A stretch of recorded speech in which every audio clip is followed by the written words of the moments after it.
This was an op-ed to the Denver Post. Family courts are failing miserably to protect our children. For Marley McLean, this fight is personal. If you think children are protected by our courts, please think again. It makes me cry.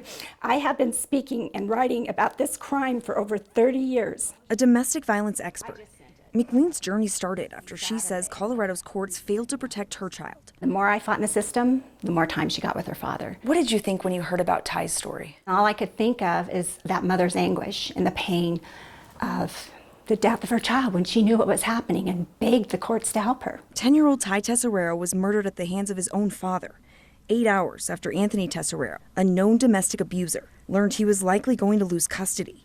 But still the judge ruled to let Ty go home with his dad for one last night. The courts are allowing themselves to be tools for the abuser. Which takes us back to her open letter. Colorado has no specialized court. Rather, the lower court judges rotate through family court. McLean is one of dozens of experts now pushing for better trained judges and a dedicated family court system.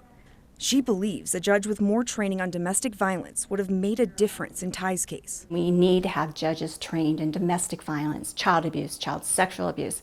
We need a separate court. Another opinion letter Burnham Law wrote to the Daily Camera calls Ty's story a complete systematic failure.